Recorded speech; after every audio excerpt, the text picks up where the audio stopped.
तो बांग्लादेश जहां पर सत्ता परिवर्तन के बाद से ही हिंदू लगातार टारगेट पर हैं और अब बाकायदा नमाज के बाद रैली निकाल करके हिंदुओं पर अटैक किया जा रहा है। इस्कॉन ने जब इस मुद्दे को उठाया तो इस्कॉन के खिलाफ प्रदर्शन की जा रही है, देशद्रोह का आरोप तक लगाया जा रहा है और इस निशाने पर किस तरह कट्टरपंथियों के हिंदू समुदाय है ये तस्वीरों में भी देखने को मिल रहा है और घटनाओं से भी साफ हो रहा है। तो रिपोर्ट आपको दिखाएंगे, लेकिन उससे पहले समझिए कि हिंदुओं की हत्या की धमकी दी गई है। ये भी कहा गया है कि मंदिरों को जला दिया जाएगा, पूरी तरीके से खत्म कर दिया जाएगा। हिंदुओं के खिलाफ आखिर जहर कौन उगल रहा है? इन सब के बीच में इस्कॉन को राष्ट्रद्रोही घोषित करने की मांग जो है वो की गई है। इस्कॉन मंदिर के खिलाफ प्रदर्शन जो है किया जा रहा है। एक बार ये सुन लीजिए क्या कुछ कह रहे हैं।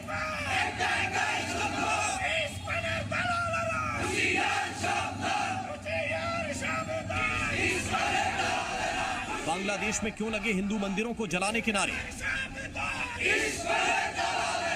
मंदिरों के खिलाफ आग उगल रहे बांग्लादेशी कट्टरपंथी।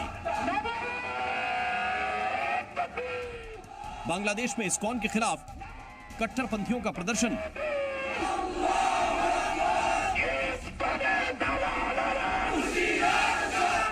बांग्लादेश में तख्ता पलट के बाद से ही हिंदुओं को जान का खतरा सता रहा है। ताजा मामला इस्कॉन से जुड़ा है।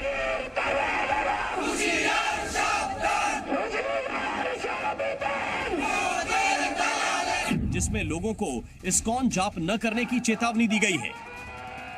देश भर के इस्लामी संगठनों ने इस्कॉन के खिलाफ देशव्यापी प्रतिबंध लगाने की मांग की और इसे भारतीय उग्रवादी संगठन घोषित किया। कट्टरपंथी प्रदर्शनकारियों ने इस्कॉन के खिलाफ प्रदर्शन के साथ ही हिंदू मंदिरों को जलाने की धमकी दी। हजारों की संख्या में कट्टरपंथी हिंदुओं की हत्या करने और मंदिरों को जलाने के नारे लगा रहे हैं।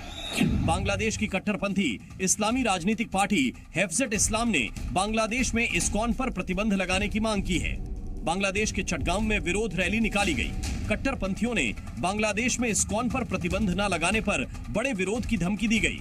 मुस्लिम कट्टरपंथी इस्कॉन के एक एक भक्त को पकड़ने और उनको मार डालने के नारे लगा रहे हैं। हिंदुओं को जला देने की धमकी दी जा रही है, लेकिन विजेता मोहम्मद यूनुस की सरकार आंख मूंदे बैठी है।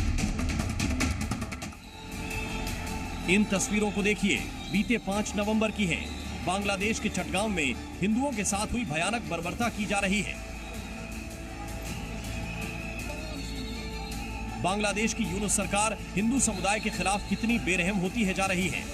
कुछ दिनों पहले बांग्लादेश की आर्मी ने कैसे हिंदुओं को चुन चुनकर निशाना बनाया था, जबरदस्त मारपीट की थी, इसकी गवाही तस्वीरें खुद दे रही हैं।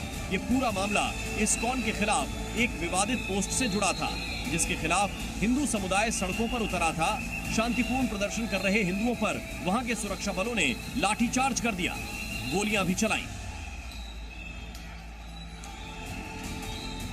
नेट्स बांग्लादेश में इस्कॉन को बैन करने की मांग उठने लगी है। सोचिए जरा, कितनी चिढ़ है, कितना द्वेष है हिंदू समुदाय से।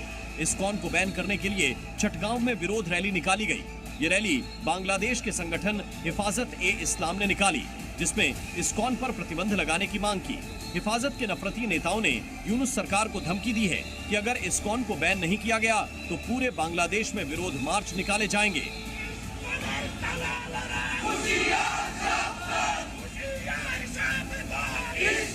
पश्चिम बंगाल के नेता विपक्ष शुभेंदु अधिकारी ने इस्कॉन को बैन करने की मांग की कड़ी निंदा की है। उन्होंने कहा कि बांग्लादेश में हिंदू समुदाय पर लगातार हमले हो रहे हैं।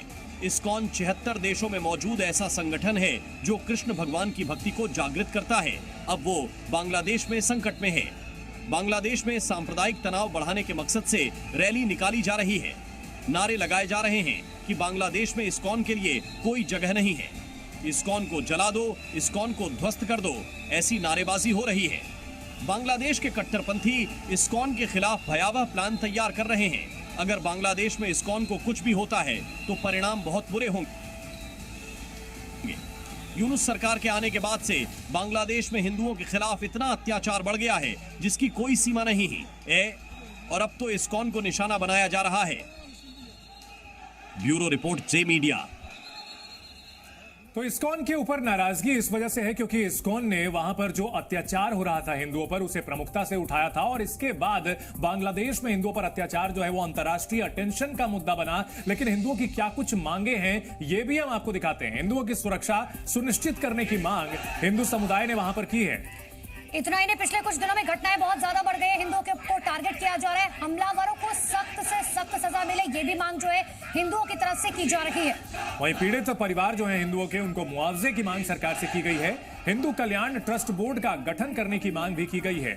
इतना ही नहीं, हिंदू कल्याण ट्रस्ट का गठन हो ये मांग तो की ही जा रही है, साथ ही माइनॉरिटी कमीशन बनाया जाए इसकी भी मांग की गई है। हिंदू मंदिरों को लेकर सुरक्षा बढ़ाई जाए ये मांग भी हिंदुओं की तरफ से लगातार की जाती रही है। और अपना घर बार छोड़ करके जो हिंदू विस्थापित हुए हैं उनको बसाया जाए। सरकार से हिंदुओं का प्रतिनिधित्व बढ़ाने की मांग की गई है। और इन मांगों को लेकर के लगातार इस्कॉन की ओर से जो सवाल उठाए जा रहे थे, जो मांगे उठाई जा रही थी, इसके बाद डोनाल्ड ट्रंप ने, अमेरिका के जब राष्ट्रपति पद के उम्मीदवार थे डोनाल्ड ट्रंप, तब उन्होंने बांग्लादेश में हिंदुओं की बदहाली का हवाला देते हुए, वहां अल्पसंख्यकों की बदहाली का हवाला देते हुए इस मुद्दे को उठाया था, बाकायदा चिट्ठी जारी की थी। और जाहिर है इन्हीं सब वजहों से जो वहां के कट्टरपंथी हैं वो सड़कों पर उतरे हुए हैं। इस्कॉन के ऊपर और हिंदुओं के ऊपर लगातार धमकी भरे प्रदर्शन किए जा रहे हैं। चटगांव में हिंदुओं के खिलाफ ये प्रदर्शन किया गया है। इतना ही इस्कॉन मंदिर के खिलाफ जो है प्रदर्शन किया गया है, मंदिरों को जलाने की धमकी दी गई है, हिंदुओं की हत्या के नारे जो है वो वहां पर लगाए गए, जो हमने आपको अब से कुछ ही देर पहले सुनाए भी थे। इस्कॉन को राष्ट्रद्रोही घोषित करने की मांग की जा रही है। तो हिंदुओं के ऊपर अत्याचार की बात उठाई तो राष्ट्रद्रोही घोषित किए जाएं, ये मांग की जा रही है। वहां पर कट्टरपंथियों की ओर से, जो कट्टरपंथी मौलाना है वो लगातार लोगों को भड़का रहे हैं। हिंदुओं के घरों पर हमले किए गए, उनकी दुकानों को तोड़ा फोड़ा गया, वहां की महिलाओं पर अत्याचार किया गया। लेकिन जब सवाल उठाए गए, आवाज उठाई गई, तो उल्टा आवाज उठाने वालों के खिलाफ कार्रवाई की मांग ये कट्टरपंथी बांग्लादेश में कर रहे हैं।